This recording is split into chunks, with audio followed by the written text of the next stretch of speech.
during December. Exactly. And don't be afraid to try new things either, especially during this time. So, like, a lot of people, like, I know a guy who just bought a bow.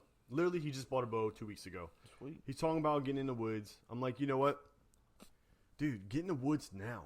The worst thing that you can do is ruin the next 2 weeks of your hunting thing. But at least you'll get in the woods, know some patterns, get used to sitting in the cold, because I don't care how long that you have been hunting, you get that first chilly ass morning, it's going to get you no matter what. No matter how prepared you are, how much clothes you wear, toe warmers, hand warmers, you're Kenny's a cold freak over here. I'm pretty good when he. Dude, I learned the hard way that you cannot. I'm pretty good when it comes to cold weather. My feet even always your get face. cold, but even your face. I can't wear nothing on my face or Nope. my ears, man. Nope. But your season, you have been in the woods long enough where you know what it feels like. Well, yeah, Those but of you who've been out of the game or getting into the game the first time, you shoot your bow all summer, even into the fall. You're out there with t-shirts, jeans, or shorts, or whatever, or tank top, whatever, and then you go into like a 24-degree morning. You try to reach for that bow and pull back, and you're like, "Oh, it's gonna shit, be. this You're is gonna be a not little what it stiff. was earlier." Exactly. Definitely gonna be a little stiff. Go. This is the time to do it. This is the time to get into it. Mm-hmm. If you haven't got into it yet, so definitely do that. Not only the late season deer, you'll start seeing some late season predators. As far as deer late season, but when this really, really, really cold hits, you'll see the furry predators start to move around a little bit, especially at nighttime, or they'll even show up during the day when it becomes their rut. They've been moving it. Oh, yeah. They start mating in January or February. Yes. So you can technically transition straight from deer to focus your energy on predator hunting if you want to do so, or also have the opportunity to get into waterfowl, or just hang it up for the year, lick your wounds, or pat yourself on the back until next spring, until you start doing your research again, or even shed hunting is going to start happening in March. in the early spring, right before turkey. So this is actually, people call it the off season. It's a year-round deal. Some people call this a sport. If you're a hunter, this is not a sport. This is a lifestyle that you live. This is a life that you live. If you are serious and you want to be successful, this is almost a year-round thing. It sure is for me. Yeah, it's a year-round thing. So you're going to post up. You're going to finish out the year. Keep it going. You guys have been pretty successful as far as your season. You're still getting action on your cameras. I actually don't have any cameras out right now.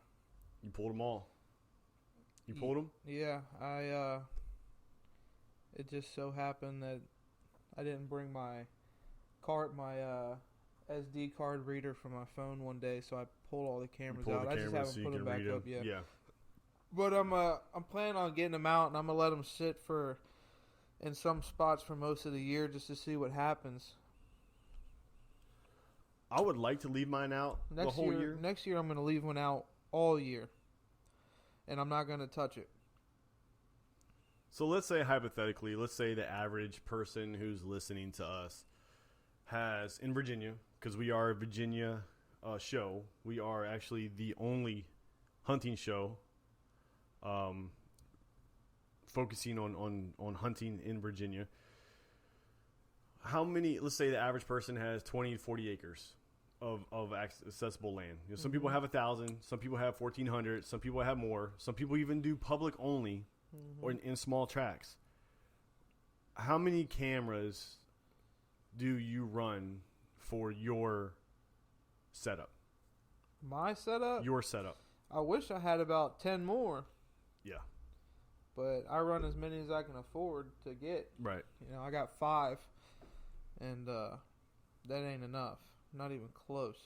Yeah, I run 5 as well. I wish I had about 15, which is a lot of work, but you can cover a lot of ground. Well, let's get you there. Maybe. We'll do it. So, also, what you guys will see, and this is a little off topic as far as actually being, boots on the ground, actually in the woods. now's the time for you to, check.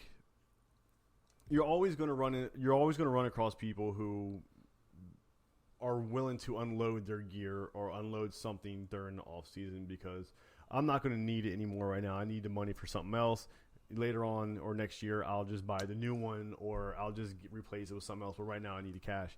Guys, this is a good time right now, especially with Christmas coming up, people needing Christmas money or needing something to actually, guys, if you are in the market or you're able to purchase something, go on Facebook Marketplace. Go on, I don't even know, do people still use Craigslist?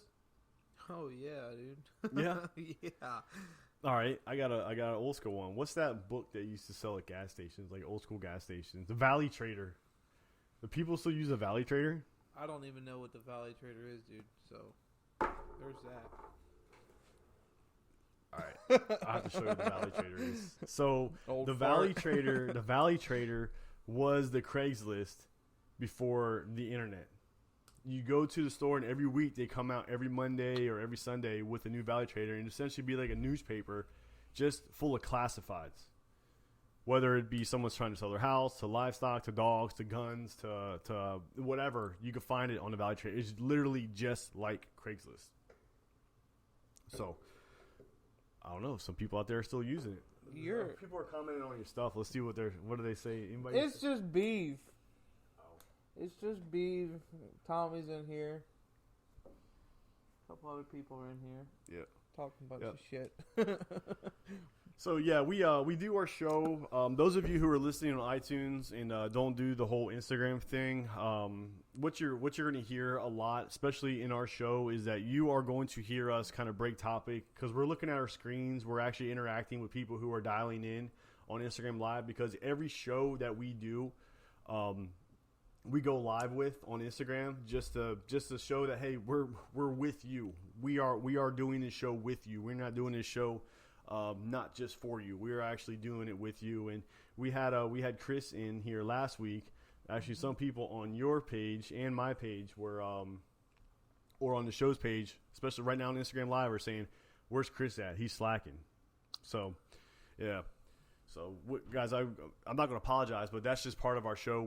We are a live, interactive show every time we record. So, we don't really run into any technical difficulties with Instagram. Oh yeah, not with Instagram. but with this ain't right still. Yeah, but we'll have to try it, man. We're at like 670 seconds, so at least that's what it's showing on there. Oh. My bad. I got you. So there I think we are right. 23 See, I think we're right. No, we're not right. There's no way. I don't know why it's red. Yeah. Red's never good. Red isn't good. Unless it's on the ground and you're trying to follow a couple drops here and there. Maybe because of that right there. I don't know. Anyway. We'll figure it out. So, we got your game plan. You're going to finish out the year. When are you? I'm not going to say when you pull in your stands because a lot of your stands are set. I don't pull any of my stands. When is your last sit in your stands for deer? The last day of the season. January 6th. January 6th. Yep. January 6th. And then it's on to other things. Duck hunting. Ooh, duck hunting. I've pulled 2 stands so far. I still have 1 ladder stand out. The reason why I haven't pulled it's been beaten up. That whole area has been beaten up. People have just crushed it. Not sitting on my spot, but sitting near it. So I'm just going to wait till season ends to pull it out just because I don't want to carry out a damn ladder. Yeah. I'm going to prolong it as soon as possible. You know what, guys? If anybody wants a ladder stand, I'll tell you where it's at. Shoot me some money, and then I'll tell you exactly where it's at, and go ahead and pull it out of the woods if you want. It won't be much. It's a one-man ladder stand. Just shoot me some. Where's it at? It's in Chantilly, Northern Virginia. I ain't going over there. Not far from some place, but guys, actually, let's go ahead and do that. If someone wants to offer me $40 for my stand, I'll tell you exactly where it's at. Go ahead, I'll show you where it's at. It was that bad of a sit. He had that bad of a sit. I'll shoot you those cores, dude. I had someone walk. I have to find out on my camera. And he was walking, and then and it's an older gentleman. And then when he walked by my camera, he like pulled his pants down and showed his ass. And he kept it moving.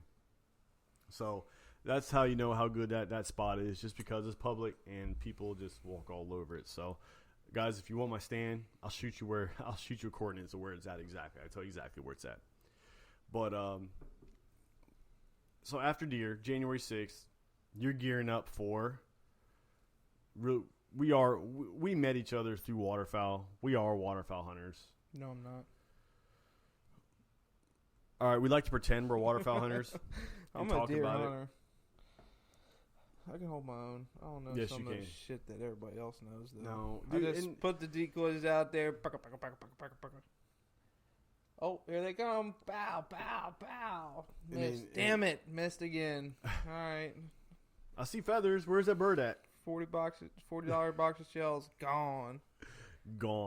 One duck. Fun times, though. You know, fun. No, I like predator hunting, dude. All right, man. Let's do it. So, I was blessed enough to order, still waiting for it, a 22 250, and I'm going to get Connor one, too. You know what? Yeah, right. Connor? Guys, you're going to see this on Instagram. You're going to see this. Actually, you're going to hear this on iTunes. And I don't care what you say. No. Connor? Congratulations. This is going to be the first round of your 22 250. This one? That's it. I got to go buy it first. So, guys, I don't know if you've seen a 22 250. This is a 22 caliber round, but it's stout. It's stout. It's got a lot of ass behind it. It is 4,000 foot a second. And a 22. So that's what we're going to be. You know what? And I was telling Connor earlier on today, I was texting him, and I was like, dude, I've never been so excited for a season in my entire life as I am right now for predator hunting. And for some weird-ass reason. We got enough to go around. We're going to get on them. There's going to be a lot of learning involved. We're going to suck. So we might have beginner's luck. And we're going to get pumped and jacked, buy all this stuff, and never ever see one again. You know what it is, beginner's luck, that I've always had? And this might go for a lot of people listening as well. The beginner's luck is you go out and have the hunt of your life the first couple times you go out, and then you spend the rest of your life trying to chase that first day that you had where you don't get the same success that you had before. And it's kind of like chasing a dragon. Like, you get the beginner's luck, and you're like, holy shit, if this is what it's like, I see why everyone does it. And then, like, year after year after year, hunt after hunt after hunt, grind. And it's just like, damn, this is not like what it used to be. I was like that, and I feel like that right now with waterfowl. 2012, 2013, and maybe 2014, dude, we had limits on geese every other hunt. We had probably 6 properties to go to. And then we just had the time of our lives. We were waterfowl hunter. I was a waterfowl hunter. And then I can honestly say, like, throughout the year, some people dropped off, some people sold their land, or, you know, some people offered up money to hunt the land that we were hunting that we couldn't compete with, and it just fell off. Waterfowl hunting is extremely expensive if you want to get dead serious about it. Yeah, waterfowl hunting is pretty damn expensive. No, I mean, if you want to get, like, okay, in Virginia, in the Atlantic Flyway, you have to hug up as close to the flyway as possible, which more or less is the 95 corridor. So you're going to hunt east or hunt west of right around 95. So you hunt east, you get the Potomac River, you get all, you know, Maryland, all of that. And, dude, try to go out and get a piece of land right now, December 12th, to hunt. I think duck opened up in Virginia yesterday. And really? Yeah, I like to think it was a 19. No, it's a week from now. I'm sorry. It's a week from now. Anyone trying to get land within this next week to do their first week hunt, it's almost impossible to find. A, because it's locked